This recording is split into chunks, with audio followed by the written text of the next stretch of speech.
level? Yeah, so that's a question that we're asked a lot when we go around.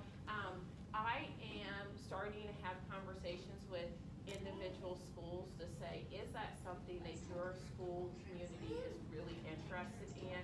And one of the places that's very interested in it is Northeast, because they have our bilingual unit, and they have been talking to me for about a year now, saying that we would like to really vet out whether or not we could be a dual language school. And so that is something that they're having conversations about right now. I actually just met with the principal yesterday to say, is this a viable option for them? What would that look like? So that would be a conversation that I would like you all to have here, because some people will say, yeah, just as an after-school program, that seems like it would be a good idea for us. And then someone might say, oh no, I would like to see that as actually part of our base curriculum. And if that's the case, and we have enough schools that say this is something we would like to look at, that's something that we would really take to our PT councils to start to talk about. Is this something we want to look at as a community? Because if you talk about adding 13 extra teachers into our schools, that's quite a bit of money. And so we need to say, is this something that we really believe in? And if it is, then we need to be able to explain that to the Board of Finance and the Board of Rep, so that they can support our budget when we go forward with it, something like that. So I think we all need to kind of be on board that, yes, this is what we do. And then what language are we deciding that we want our students to be introduced to at the elementary level? Yes. Well, I understand Rogers offers this. As part of the IB program requires it, and so does Strawberry Hill. Right. Yes. So, I mean, is it just you need one extra teacher per school in order to get that, have it as a special? So instead of going to art, music, media, correct. If that's a model, STEM. and we tried that model a couple of years ago with our 5th graders, and it didn't work very well. We had someone just coming into each of the schools, but the person had to run all over town, and it just didn't work. We had 2 teachers who were teaching at all of our schools. So it's having that conversation about what that looks like. But the 2 schools that have it currently, it's because the IB program requires it.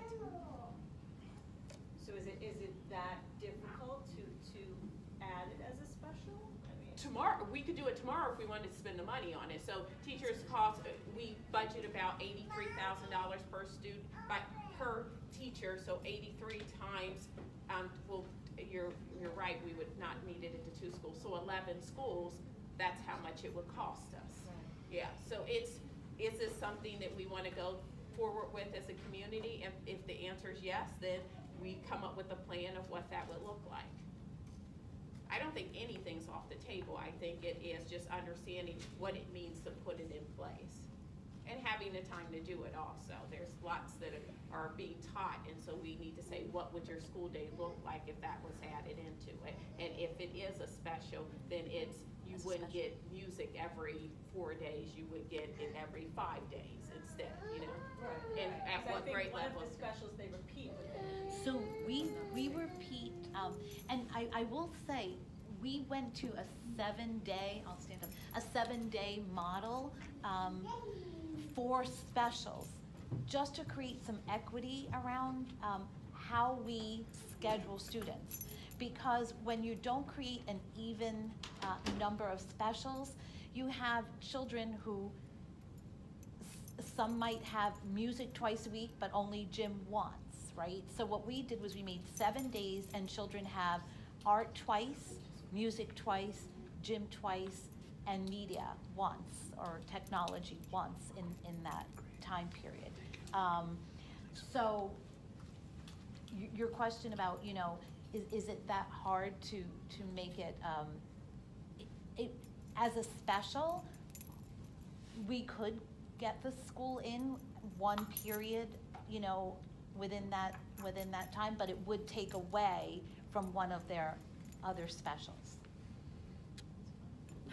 No, it's just answer. You mentioned like Northeast having I believe Spanish, right?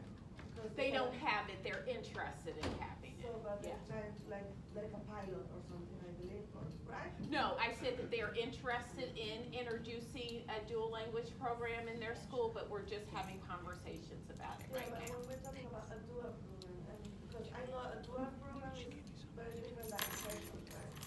Or because I Oh, know yeah, a that dual- would be done in the classroom, very different than what she's talking about. I understand what you're Yes. saying right now. If Because it's the dual normal language, school, the one, because I have a friend working there and Yes. they really have like half day English and Right. half day Correct. the other language. that's exactly right. Spanish. That's very So different. that would be like a dual Mhm. language school, right? Yes, that's why it would take more time to plan that, because you would have to have, let's say it's Spanish speaking teachers that are able to speak Spanish half a day. I went to a dual language K-8 school, and so my teacher could speak Spanish to us the entire day, and so about half of our classes were taught in Spanish.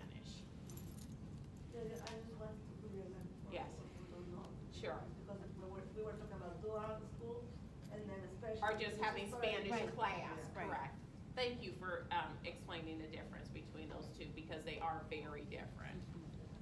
Yes. Hi, switching gears, I have questions about the calendar, the school calendar. Oh, I was just speaking about that yesterday with PT Council. Awesome. Yeah. So two questions. One is, what made the school district to not reserve for snow days anymore? I mean, given last year we had so many snow days, is it last year or No, The the year year before. before. the year before, Yeah. where it was forgiven a day Yes, or two, sure. I forgot. Mhm. And then also, the district has changed from accounting for professional development days, where it's a whole day, and now Mhm. we've kind of, once a month on a last Wednesday, it's a half day. So if you take a look at the entire calendar, it's really, we have 20 half days that is considered full days. And if you do the math on that, really the students are missing out 6 full days of school because of conferences, professional development Right. days. So I just feel like the students may be missing out on Mhm. school a bit much, considering if you add up all the hours that they're missing, Mhm. it counts for 6 full school days. Yeah, so it was a conversation that happened over several years. I think it was our first year as assistant superintendents that there was a conversation about, should we go back to these half days? I knew very little about it when we decided to go back to that model, because I think several years before that they were in the model. So I think these things have their cycles and ebbs and flows of what works for a school community. And so having this conversation of, I would really like to, and I know that our professional development leaders are having this conversation right now, and brought me a proposal of, do we really think we're getting the benefit that we think we're getting out of these half days? And they're coming with a recommendation going forward of whether or not they're going to recommend continuing those days. So it is something that's being looked at right now. I think that when you envision something, it turns out a little bit different than what you would hope for. It's great to have this time, because what we have said, one of the reasons why we may stick with it, because last year we did a lot of professional development that was pulling teachers out of classrooms. So there were substitutes in classrooms day after day after day. One of the things that I implemented when I became superintendent is for a couple of different reasons. One, I think teachers need to be in classroom teaching children every day.